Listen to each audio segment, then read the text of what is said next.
नमस्कार दोस्तों, मेरा नाम है सुमंत और आप देख रहे हैं mission IAS answer writing practice का लेक्चर नंबर 3।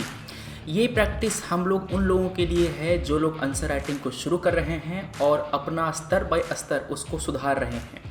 हमने इसके लिए 2 वीडियो ला दिया है। हम एज्यूम करते हैं कि आपको आंसर राइटिंग की ज़ीरो नॉलेज है, ज़ीरो प्रैक्टिस है। हम आपको सवाल देते हैं, सवाल में क्या लिखना है ये बताते हैं और कैसे लिखना है ये हम बताते हैं। करना क्या है, आपको सवाल को ध्यान से पढ़ना है। ये आपको इंग्लिश और हिंदी दोनों भाषाओं में मौजूद है। इसको अटेम्प्ट कीजिए, आंसर लिखिए खुद से पढ़ करके, फिर इस वीडियो को कंटिन्यू कीजिए और इसका जो मॉडल आंसर है वो देखिए कि हाँ हमें और कहाँ कहाँ पे कौन कौन से पॉइंट लिखने थे, कहाँ पर क्या मुझे गलती हो गई, कहाँ पर क्या सुधारना है। ठीक है, पर्पस मेरा रहेगा कि जीएस 3 में आपके 130 से ऊपर मार्क्स लाए जाएं और ये जो आप टॉपिक्स पढ़ते हैं इसका एसे में काफ़ी ज़्यादा रेलेवेंस है। ठीक है, तो जीएस मेंस में आपको इतने मार्क्स ले आने हैं कि आपको इंटरव्यू की ज़रूरत ना पड़े। ये हमारा मेन पर्पस रहेगा। ज़रूरत ना पड़े मतलब कि कट ऑफ पहले ही क्लियर हो जाए और इंटरव्यू के जो मार्क्स है ना वो आपकी रैंक बढ़ाए ताकि आपको आईएएस मिल सके। इसीलिए हमारा नाम है मिशन आईएएस इस स्कीम का, इस हमारे जो इनिशिएटिव है उसका। चलिए, सवाल कह रहा है What are the main objectives of Special Economic Zone Act 2005? Critically examine the performance of SEZ in India. ये जो सवाल है इसके 2 पार्ट हैं। पहला, जो SEZ एक्ट है इसका ऑब्जेक्टिव क्या है आपको पहले ये बताना है, ये सवाल का पहला पार्ट है। दूसरा, जो SEZ है इसका परफॉर्मेंस बता करके उसको क्रिटिकली एग्जामिन करना है। तो यहाँ पर इस लाइन में 2 बातें आ गई। पहला, उसका परफॉर्मेंस कैसा है, दूसरा यहाँ पर आ गया ये वाला बात। तीसरे पार्ट में आप उसको क्रिटिकली एग्जामिन करेंगे परफॉर्मेंस को, मतलब कि ये पार्ट नंबर 3 है आपके आंसर का। इस सवाल के 3 पार्ट हो गए। पहला, SEZ एक्ट का ऑब्जेक्टिव क्या है, SEZ परफॉर्मेंस का जो डाटा वगैरह है वो देना है आपको, और परफॉर्मेंस क्या उचित है या अनुचित है, मतलब क्या आपका परफॉर्मेंस सही है या कम है। तो ये तीनों बातें यहाँ पर आपको करनी है। इंट्रो में आप जो SEZ है उसको डिफाइन करेंगे, फिर मेन बॉडी में आप जो कानून है उसका ऑब्जेक्टिव और SEZ का जो परफॉर्मेंस है ना वो लिखेंगे। कंक्लूजन में आप लिखेंगे वे फॉरवर्ड। अगर परफॉर्मेंस खराब है तो आखिर इसको ठीक कैसे करें, अगर परफॉर्मेंस कम है तो कैसे ठीक करें। कमेटी की रिकमेंडेशन लिखना है आपको, अगर आपको कोई याद है तो। फॉर एग्जांपल यहाँ पर जो एक कमेटी आई थी 2018 में, बाबा कल्याणी कमेटी, उन्होंने काफ़ी अच्छी रिकमेंडेशन दी है SEZ के रिस्पेक्ट में। हम लोग उसको लिखेंगे तो हमें काफ़ी अच्छे मार्क्स मिलेंगे। लगेगा जब मेरे को कि हाँ बच्चा पढ़ के आया है, उसको पता है कि समस्याएं क्या है SEZ की और इसके समाधान क्या है। ठीक है ना, तो वो आपका इंट्रो, बॉडी, कंक्लूजन। चलिए हम पढ़ते हैं अब SEZ के बारे में और फिर हम इसको देखते हैं क्या है SEZ। SEZ geographically demarcated region है। मान लो कि भारत है, भारत का ये छोटा सा पार्ट है, इसको हमने कहा कि इसको हम SEZ के रूप में डेवलप करेंगे। ये वो रीजन होते हैं जिसको हम लोग अलग करके ये कहते हैं कि वहाँ पर इकोनॉमिक लॉ देश के बाकी एरिया के मुकाबले उतना स्ट्रांगली अप्लाई नहीं किया जाएगा, मतलब कि उनके लॉ जो होंगे ना ज़्यादा लिबरल होंगे। ये जो एरिया है यहाँ पर आपको टैक्स में इंसेंटिव मिलेगा, जो आपका लैंड एक्विजिशन है उसमें आपको रियायत मिलेगी, कई सारे वहाँ पर आपको सुविधाएँ दी जाती हैं। इसको बोलते हैं SEZ, special economic zone. Clear है। यहाँ पर जो यूनिट्स होंगे, जो यहाँ पर जो फैक्ट्री लगाए जाएंगे उसको कुछ खास प्रिविलेज मिलेगा, कुछ खास उसको रियायतें दी जाएंगी। अगर हम चाहें तो इसको हम ड्यूटी फ्री कर सकते हैं, अगर हम चाहें तो यहाँ पर टैक्स लगा सकते हैं, मगर काफ़ी कम टैक्स होगा अगर हम चाहें तो, मतलब गवर्नमेंट चाहे तो। इसको हम एक फॉरेन टेरेटरी मानेंगे तो क्या वहाँ पर किसी और देश का कब्जा होगा? नहीं, फॉरेन टेरेटरी होगा बस इकोनॉमिक लॉ के रिस्पेक्ट में। जो लॉ बाकी देश में अप्लाई होगा, मतलब बाकी हमारे एरिया में अप्लाई होगा, बिहार, बंगाल, जहाँ भी अप्लाई होगा, उससे हल्का लॉ इन एरिया में अप्लाई होगा, ताकि जो लॉ को फॉलो करने का जो कॉस्ट होता है वो कंपनी को कम खर्चा करना पड़े। क्लियर है। ये जो SEZ होगा या तो सेटअप किया जाएगा हमारे गवर्नमेंट के द्वारा या फिर किसी पब्लिक पार्टी के द्वारा या फिर ज्वाइंटली भी सेटअप किया जा सकता है। पूरे भारत में कहीं भी, टेरिटरी ऑफ इंडिया में कहीं भी आप SEZ को सेटअप कर सकते हैं। इसमें आपका जो ज़मीन होगा वो 1000 हेक्टेयर का होगा और जो सिंगल प्रोडक्ट SEZ होगा वो कम से कम 100 हेक्टेयर का होगा। सिंगल प्रोडक्ट माने, मान लो कि मेरा ये वाला एरिया है, इस एरिया के आजू बाजू आलू बहुत होता है। वहाँ पर आलू खूब हो रहा है, तो क्या हम इस एरिया में चिप्स का लगा सकते हैं फैक्ट्री, है ना। तो वहाँ पर अगर हम केवल एक प्रोडक्ट का, केवल चिप्स का ही लगाएंगे, तो वहाँ पर हल्दीराम आएगा, लेज आएगा, जो बाकी कंपनीज है ना, अपना अपना फैक्ट्री वहाँ पर स्थापित करेगा, तो कम से कम वो 100 हेक्टेयर का होगा।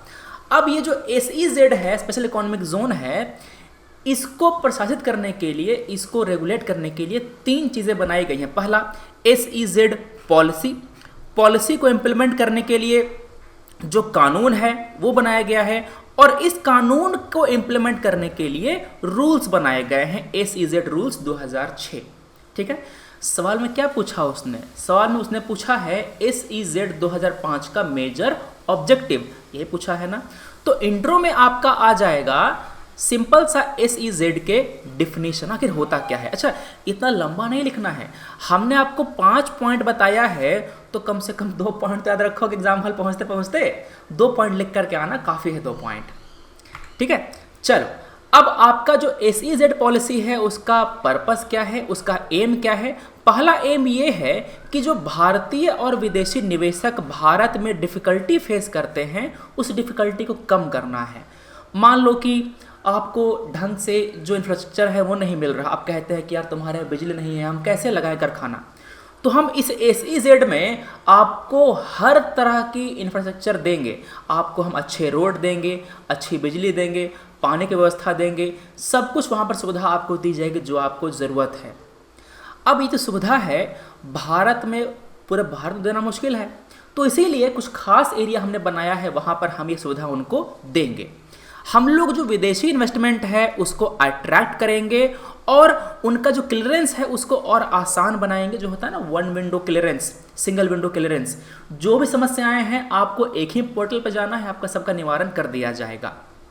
जो इंफ्रा है इसको इम्प्रूव करना है, और फिजिकल रिजाइम में स्टेबिलिटी लानी है। सोचो अगर भारत में ये सामान बन रहा है, अगर हम इसको एक्सपोर्ट करेंगे तो हमारा जो बैलेंस ऑफ पेमेंट है हमारे फेवर में आएगा, हम लोग जो फॉरेन एक्सचेंज है उसको अर्न करेंगे, है ना, हमारा जो फॉरेक्स रिजर्व है बढ़ेगा भरेगा, क्लियर है। तो हमारा जो इकोनॉमिक ग्रोथ होगा वो ज़्यादा होगा और एक्सपोर्ट हमारा बढ़ेगा, ये मेन हमारा पॉलिसी का ऑब्जेक्टिव है। अच्छा सर, ये जो SEZ है बनता कैसे है, ध्यान सुनना। मान लो कि कोई कंपनी है रिलायंस, रिलायंस चाहता है अपना एक SEZ बनाना, या फिर मान लो कोई कंपनी है पेप्सिको, लेज वगैरह कंपनी है, लेज चाहती है कि हम चिप्स के लिए एक SEZ का निर्माण करें जहां पर हमको सब तरह का सुविधा दिया जाए। तो लेज जाएगा राज्य सरकार के पास, ठीक है। जो स्टेट गवर्नमेंट है ना, मान लो कि बिहार में आलू खूब होता है, तो बिहार में जो नीतीश जी हैं, नीतीश जी को इन्होंने कहा कि हम गया ज़िले में एक SEZ बनाना चाहते हैं, क्लियर है। जो डेवलपर होगा उसके पास 2 ऑप्शन हैं, या तो डेवलपर वो प्रपोजल्स देगा राज्य सरकार को, किसको देगा प्रपोजल, राज्य सरकार को, या तो ये कंपनी देगा प्रपोजल सीधे बोर्ड ऑफ अप्रूवल को। अंतर क्या है सर, राज्य सरकार राज्य में होती है और बोर्ड ऑफ अप्रूवल आपका केंद्र में होता है, समझ गए। तो कंपनी के पास दोनों ऑप्शन है, या तो वो दे दे राज्य सरकार के पास, या तो वो दे दे आपके बोर्ड ऑफ अप्रूवल के पास। अगर लेज प्रपोजल देता है राज्य सरकार को, तो राज्य सरकार 45 दिन के भीतर अपना रिकमेंडेशन के साथ ये जो प्रपोजल है वो बोर्ड ऑफ अप्रूवल को भेज देगा, ठीक है। उसके बाद जो बोर्ड ऑफ अप्रूवल है वो निर्णय लेगा कि ये SEZ सेटअप करना है या नहीं। इसका जो डिसीजन होगा ना वो कंसेंसस से लिया जाएगा। ये जो बोर्ड ऑफ अप्रूवल है इसका चेयरमैन होता है सेक्रेटरी, जो होते हैं डिपार्टमेंट ऑफ कॉमर्स के, और इसको केंद्र सरकार गठित करता है SEZ के अधीन। SEZ के जो पावर मिला है ना उसके अंतर्गत, समझ गए। क्या पढ़ लिया हमने, SEZ क्या होता है, SEZ एक्ट का आपका एम क्या है, और हमने पढ़ लिया यहाँ पर कि इसको हम बनाते कैसे हैं। अब अगला मेरा टॉपिक था कि SEZ के ऑब्जेक्टिव क्या हैं, ये पूछा था। क्या करना है, इकोनॉमिक एक्टिविटी को जनरेट करना है। मतलब इकोनॉमिक एक्टिविटी क्या, लेस बनानी है, चिप्स बनानी है आपको, तो पहला आपको आलू चाहिए होगा, तो खेती बाड़ी में एक्टिविटी बढ़ेगी, ज़्यादा एरिया में आलू लगेगा, जो गरीब मजदूर हैं उनको रोज़गार मिलेगा। आलू आपने प्रोसेस किया, उसमें जॉब क्रिएट होगा। आलू आपने पेप्सिको या फिर लेज को बेचा, वो खरीदेगा, किसान को मुआवजा मिला, उसको रकम मिली। अब जो लेज है उस आलू को धोएगा, साफ करेगा, काटेगा, चिप्स बनाएगा, बेचेगा। फिर जो लेस जो चिप्स बन गया है उसकी मार्केटिंग होगी, है ना, पैकिंग होगा, जगह जगह ट्रांसपोर्ट किया जाएगा।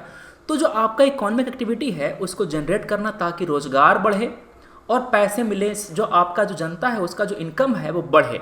देश से अगर लेस को हम एक्सपोर्ट करेंगे तो भी फायदा है हमको, तो गुड्स एंड सर्विसेज इसका एक्सपोर्ट बढ़े, इन्वेस्टमेंट आए, लेस की देखा देखी जो बाकी भी कंपनी है विदेशों की वो भी हमारे यहाँ करके यहाँ पर आकर के निवेश करें, एफडीआई लेकर के आए, रोजगार पैदा हो और इंफ्रास्ट्रक्चर का आपका निर्माण हो। ये आपके ऑब्जेक्टिव हैं SEZ एक्ट 2005 के। अब कह रहा था कि परफॉर्मेंस को एनालाइज कीजिए। परफॉर्मेंस को एनालाइज करेंगे तब ना, जब परफॉर्मेंस क्या है पता हो तब। तो परफॉर्मेंस क्या है हम वो देखते हैं। क्या ऑब्जेक्टिव था SEZ एक्ट का? पहला था रोजगार पैदा करना, इन्वेस्टमेंट लेके आना और एक्सपोर्ट बढ़ाना। एक्सपोर्ट में देखते हैं, एक्सपोर्ट में जो ग्रोथ है वो रहा 21% का, बढ़िया है, कोई दिक्कत नहीं है। एम्प्लॉयमेंट 20 लाख % डे का जो एम्प्लॉयमेंट है वो पैदा हुआ है, मतलब रोजगार पैदा हुआ है वहाँ पर। इन्वेस्टमेंट करीब 5,07,000 करोड़ का जो है ना इन्वेस्टमेंट, ये आया 2006 से 2019 में। मगर ये जो डाटा है वो चाइना के मुकाबले काफ़ी कम है। जितना एक्सपोर्ट वहाँ से जनरेट हुआ, जितना रोजगार उन्होंने क्रिएट किया, जितना जो निवेश उन्होंने मंगाया, उसके मुकाबले हमारा काफ़ी कम है। कैग ने कहा है कि जो SEZ है they have been achieving net forex earning mainly through domestic sale. हमने एक्सपोर्ट के लिए बनाया है ना, हम चाहते हैं कि लेज को जाकर के बेचे विदेशी मार्केट में। आप जाकर के बेच रहे हैं बिहार में, यूपी में, कहाँ से मिलेगा फॉरेन एक्सचेंज? हम डॉलर में खरीदेंगे क्या? तो SEZ ने खुद कहा है कि जो SEZ में जो आपका सामान बनता है वो डोमेस्टिकली बेचा जा रहा है। तो हमको तो ठीक करना है इसको, एक्सपोर्ट हो ही नहीं रहा उसका ज़्यादा, है ना। तो करना क्या है, यहाँ पे जो समस्याएं फेस करती है SEZ उसको दूर करना है। पहला समस्या ये है कि जो टैक्स इंसेंटिव दिए गए थे SEZ में उसको विथड्रॉ कर लिया गया है। अब जो टैक्स इंसेंटिव दिया गया उसको, मतलब आपने कहा कि तुमको टैक्स कम देना पड़ेगा, उसने फैक्ट्री बिठा ली, आपने टैक्स इंसेंटिव हटा दिया, क्या बोलेगा? धोखा हो गया, है ना। तो इसको आपकी पॉलिसी को स्टेबल बनाना है ताकि उसको पहले से पता हो कि 5 साल के बाद ये टैक्स हटेगा। समझ बात। दूसरा, जो फ्री ट्रेड एग्रीमेंट होता है अगर हम साइन कर लेते हैं तो दो कंट्री के बीच में जो ड्यूटी है ना, या तो कम कर दी जाती है या तो ज़ीरो कर दी जाती है। कोई जरूरी नहीं कि ज़ीरो ही करें। फ्री ट्रेड का मतलब ये नहीं कि टैरिफ जीरो लगेगा, टैरिफ कम कर सकते हैं। समझ बात। तो आपने फ्री ट्रेड एग्रीमेंट साइन कर लिया तो आप देश में कहीं भी सेटअप करें, क्या फ़र्क पड़ता है? हमको देना तो टैरिफ उतना ही है ना। तो उससे कोई इंसेंटिव नहीं रहता SEZ में कंपनी को सेटअप करने का। आपने मैट और DDT टैक्स लगा दिया जो पहले नहीं थे, नया टैक्स लग गए तो इससे समस्या हुई। दूसरा, लैंड एक्वायर करना मुश्किल है वहाँ पर, अभी भी एक मेजर हर्डल है। लेबर लॉस अभी भी वहाँ पर उतने फ्लेक्सिबल नहीं है, उसको हमको फ्लेक्सिबल करना है। क्लियर है। दूसरा, आपने SEZ में तो खूब बिजली पानी दे दी, मगर उसको जो कनेक्ट करने वाला जो रोड है उसको तो बनाया ही नहीं। गया में आपने SEZ बना दिया, मगर गया का जो आसपास का एरिया जहाँ से आप आलू मंगा रहे हैं, आलू लाने के लिए आपको रोड चाहिए बढ़िया, वो दीजिए, है ना। बाहर से इंजीनियर आएंगे, एयरपोर्ट वगैरह बनाइए। तो जो इंटीग्रेटेड कनेक्टिविटी है वो हमको करने की ज़रूरत है। समझ गए? मतलब कि जो आपका SEZ है उसको रोड से, रेल से, एयर से और वाटर से, इन सब से कनेक्ट करने की ज़रूरत है। तब कहेंगे कि हाँ हमारे पास लास्ट माइल कनेक्टिविटी प्राप्त हो गई है। और वित्त मंत्रालय और कॉमर्स मंत्रालय दोनों में थोड़ा सा डिफरेंस होता है इस मुद्दे पर, यह भी एक समस्या है। पॉलिसी हमारे पास उतनी बेहतरीन बन नहीं पाती। करें क्या अब वे फॉरवर्ड है आपका कंक्लूजन। यहाँ पर या तो आप जो बाबा कल्याणी कमेटी के रिकमेंडेशन है वो लिख सकते हैं। अगर नहीं पता है आपको तो मोटी मोटी बातें आप लिख सकते हैं कि हाँ समस्या पता है आपको। अगर समस्या को हम उल्टा कर दें तो क्या समाधान नहीं हो गया? वहाँ पर आपको लास्ट माइल कनेक्टिविटी नहीं थी, उसको दे दो, हो गया समाधान। दूसरा, वहाँ पर लेबर लॉ थोड़ा सा रिजिड थे, उसको फ्लेक्सिबल कर दो, हो गया समाधान। उसका ठीक आपको उल्टा करके यहाँ पर लिख देना है, बात वही है, समझ गए बात। मगर एग्जैक्ट मत लिख देना, कुछ पॉइंट एक्स्ट्रा ऐड करना ताकि लगे कि हाँ पढ़ करके आए हो। मगर नहीं आए तो ये करके आना, कम से कम ये तो करके आना ही आना, समझ गए। तो यहाँ पर जो परसेप्शन है, अभी परसेप्शन क्या है कि हम लोग SEZ को देखते हैं टैक्स हेवन के रूप में। अरे चलो वहाँ पर टैक्स कम लगेगा, नहीं, इस रूप में मत देखिए उसको देखिए आप एक ऐसे जगह के रूप में जहाँ पर इंफ्रास्ट्रक्चर बहुत बेहतरीन है ना। आप केवल टैक्स के लिए वहाँ पर फैक्ट्री सेटअप मत कीजिए, समझ गए बात। तो जो परसेप्शन है हमको वो चेंज करना है, जो कॉस्ट ऑफ ऑपरेशन है उसको कम करना है, एक्सपोर्ट के लिए उसको और इंसेंटिव दीजिए ताकि कैग ने जो बात कही थी कि आप डोमेस्टिकली सेल कर रहे हो उसके बजाय एक्सपोर्ट करके पैसा कमाया जाए, समझ गए बात, ठीक है ना। उनको जो फिजिकल इंसेंटिव है वो दिया जाए ताकि वो WTO के जो रूल्स हैं उसको वायलेट ना करे। अब हमने दिया आपको कुछ सवाल, अगर मैं पूछूं कि SEZ के बारे में इन सब बातों को पढ़िए, SEZ unit can not set for service sector, कर सकता है, क्या दिक्कत है। गुड्स एंड सर्विस दोनों के लिए ये सेटअप किया सकता है, पहला आपका सही नहीं है क्योंकि लिख दिया यहाँ पर कैन नॉट। दूसरा SEZ are notified under Companies Act, गलत है। SEZ एक्ट 2005 यही वाला कानून है ना, आपका दो गलत हो गया, क्या आंसर आ गया जी, D neither one not two are correct, क्योंकि बोथ आर इनकरेक्ट। अगला सवाल है, इसका SEZ का ऑब्जेक्टिव क्या है, इनमें ऑब्जेक्टिव कौन सा नहीं है। तो देखो यहाँ पर promotion of export goods and services ये तो है ही ऑब्जेक्टिव, एम्प्लॉयमेंट अपॉर्चुनिटी ऑब्जेक्टिव है, इंफ्रा फैसिलिटीज ऑब्जेक्टिव है, इकोनॉमिक एक्टिविटी ऑब्जेक्टिव है। तो 1 2 3 4 चारों चार ऑब्जेक्टिव है, क्या पूछ रहा था कौन सा नहीं है, तो क्या आंसर हो गया D none of the above are correct, क्योंकि चारों के चारों आपके ऑब्जेक्टिव हैं। ये सवाल आपके बाबा कल्याणी कमेटी के बारे में, उनकी जो रिकमेंडेशन थी ना उसके बारे में, ताकि आपको कहीं ढूंढना ना पड़े। ध्यान से जो रिकमेंडेशन है इसको आप पढ़ डालिए, ये आपका हो जाएगा कंक्लूजन, ठीक है। तो डेली आपको हम टेलीग्राम पे जो ये क्वेश्चन है वो देंगे और रात को 9 बजे आपको ये जो क्वेश्चन का आंसर है मॉडल फॉर्म में ये आपको मिल जाएगा, ठीक है। तो हम थोड़ा सा तुरंत रिवाइज कर लेते हैं फट से। क्या सवाल था, सवाल आप कह रहा था कि इसका ऑब्जेक्टिव क्या है SEZ एक्ट का, बता दोगे, 4-5 ऑब्जेक्टिव है बता देना उसको।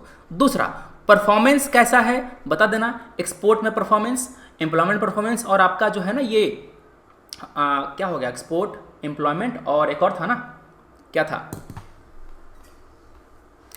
आपका, था एक्सपोर्ट, एम्प्लॉयमेंट और इन्वेस्टमेंट में परफॉर्मेंस, इसको लिख देना। फिर जो समस्याएं हैं वो बता देना, इसको एनालाइज वाला ये है ना, क्रिटिकल एनालाइज। फिर जो रिकमेंडेशन है वो लिख देना, हो गया काम खत्म। आपको आराम से अच्छे खासे नंबर मिलेंगे। मतलब कि मान लो कि आपका ये क्वेश्चन रहा 10 नंबर का, तो आपको 5 नंबर तो मिल जाएगा। अगर आप इतना अच्छे से लिख दिए तो 5 नंबर मिल जाएगा आराम से, ठीक है।